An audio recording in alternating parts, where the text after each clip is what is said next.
There's always a first time for everything. And prior to getting a pair of Dynafit Alpine trail running shoes, I had never before worn any kind of Dynafit footwear.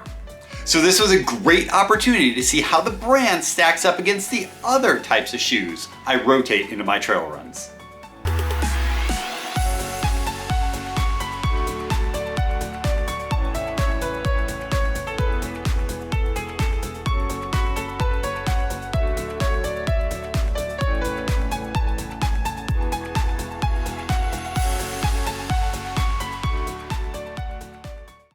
Depending on where you live, you might not have had a lot of exposure to the Dynafit brand name or to their products. This is a company that's been around for decades, and they do tend to excel in the ski boot market.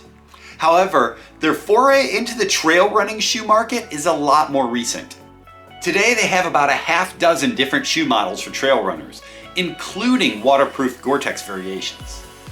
The Alpine seemed like a good fit for my runs, because it's billed as being a lightweight, responsive, and versatile trail shoe for technical terrain.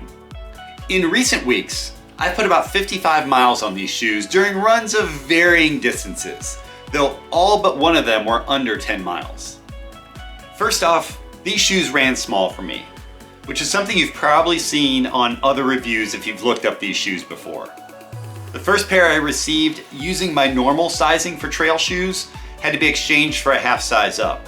But even with that larger size, I have to note out of the gate that the toe box is pretty narrow, especially as many runners have been giving brands that feature extremely wide toe boxes a go.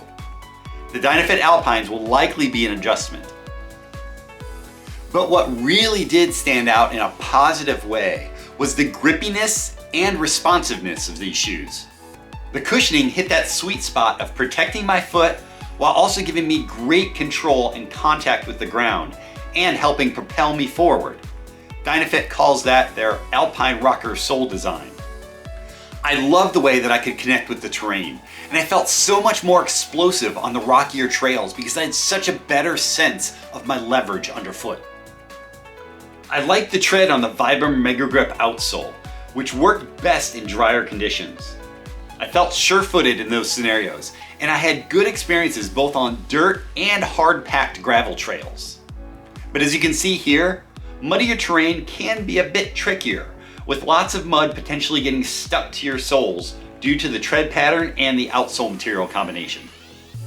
One thing that has to be mentioned is that these shoes are wonderfully light, coming in at just under 10 ounces. That helped to minimize a lot of the fatigue I would normally feel on trails, especially as I started to ramp up the elevation gain in some areas. The upper has several sections, like around the heel and the toe, that are reinforced with a rubbery compound that is targeted enough to not add a lot of extra bulk to the shoe. It also saves on weight by minimizing the bulk of the tongue, which in my opinion is done very well. There are some shoe brands out there that try to do this, but end up with a stiff, plasticky tongue that cuts into your foot. Dynafit was able to shave weight there while also keeping things flexible and comfortable. The whole way the tongue is seamlessly integrated into the shoe is top notch. All of this combines to give the Alpine a very speedy feel. Couple that with a 6mm drop that continuously propels you forward, and this is a shoe that will do very well on some of your high octane workouts. Thank you for watching this ActionHub video. If you liked what you saw, please check out our YouTube channel and check out actionhub.com for lots more great content.